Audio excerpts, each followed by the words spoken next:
Hello, this is Heather Hoffman, and today I have a fun background technique for these bright fall cards.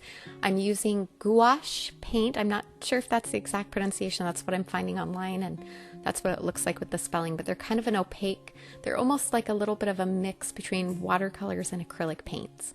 They're super fun, kind of just creamy and opaque. I'm using this set from American Crafts.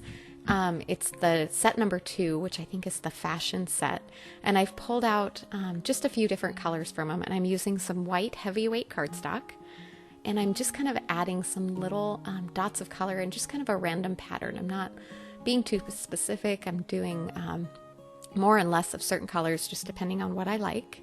And the colors that I'm using from this set are Crimson Kiss, Pale Summer, Ocean Dance, Sea Kiss, and Gray Night.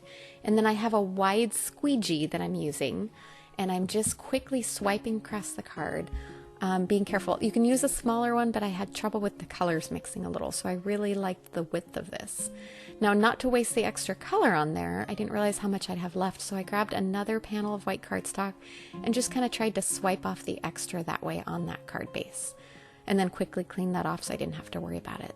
On that one, you can notice I swiped a little more and the colors got a little muddier, but it was still kind of a fun marbly effect. All right, now that we have our background done and that's set aside to dry, I'm going to go ahead and stamp a couple of the leaves from the August 2019 Kit of the Month. This kit is so fun with the mix of lots of fall images and just a hint of kind of wintry, Christmassy things. I'm going to use my Misty to stamp them. Every now and then I forget to pull out the foam layer in there for using with clear stamps. When you're using Unity stamps, you don't need that added foam layer, so you can just kind of pop that off and not worry about it. I'm stamping this in simple black ink, and I'm going to carefully fussy cut these out one at a time. I'm going to use one on each of these cards, and they're pretty easy just to kind of carefully cut around using some fine detail scissors. I kind of sped through that because it was kind of self-explanatory. I didn't figure you needed to watch all of that. Now that I have those two set out, I'm going to go ahead and stamp my sentiment. I'm going to use the same sentiment for both cards. I'm going to split up the leaves, but I'm going to use the sentiment the same. So I'm going to stamp it and heat emboss it on some black cardstock. I used clear embossing ink. I'm going to sprinkle on white powder and then go ahead and heat set that image. I like to do them both at the same time when I can like this, because it kind of expedites my work, and I don't have to worry about it. I know I've done this a lot lately, and it's something I find myself coming back to all the time, is white heat embossing a beautiful sentiment on black cardstock. It just looks so bold and crisp and pops. All right, now here's where I ran into a problem. I stamped them not quite far enough apart to be able to cut them apart with my paper trimmer, so I had to get a little creative there. Which actually ended up working well. I kind of liked that added detail on this one that I put on one of my cards at the end. So sometimes a mistake works out to be kind of a fun little addition. So I kind of just fussy cut around the top. All right, now I'm going to pop those leaves over. I have a box to protect my work surface, and I'm going to quickly add some gold splatters. I like to use my Gansey Tambi Starry Colors palette. It's kind of my favorite gold splatters. And then I'm also going to add those over the top of those dried backgrounds from the paint. Now that it's dried, you can see how those just sit nice and opaque on the top and are kind of fun and sparkly. So that little touch of gold just adds a bit of elegance to these fall cards.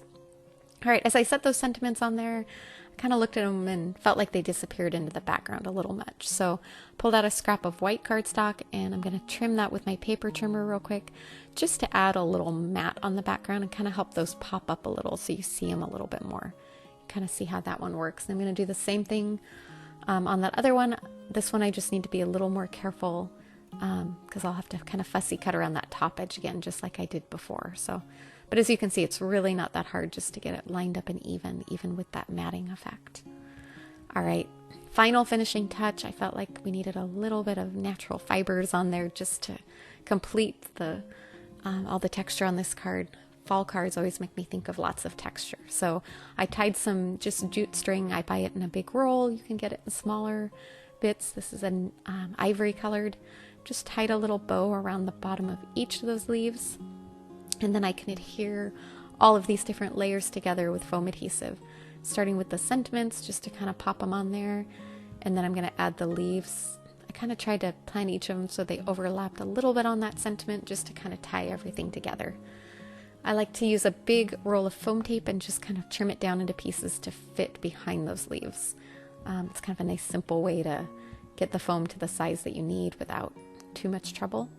I buy it in a wider roll than just the typical 1 inch because when I'm doing large pieces it just saves me cutting and trimming down quite so much. All right, last little bit of that foam adhesive, and we're going to add that second leaf over there. And then the final thing I did on these, I trimmed them down a little. I should have done this before, but I kind of thought of it about this point that I kind of wanted to set these on a white card base and add a little bit of a white border around. So I was stuck kind of doing this with all of my layers on there, which worked out okay, and it really wasn't too hard. I just kind of had to plan around to fit it where I had space. And once I had those trimmed down, I grabbed some A2 top folding white card bases that I had sitting there and ready to go, and just quickly adhered those in place. Super fun backgrounds, and I'm totally looking forward to playing with these paints a little bit more. It's kind of a new thing I've discovered and I've really been enjoying. Thanks so much for coming by today. Have a wonderful day and hope to see you again soon.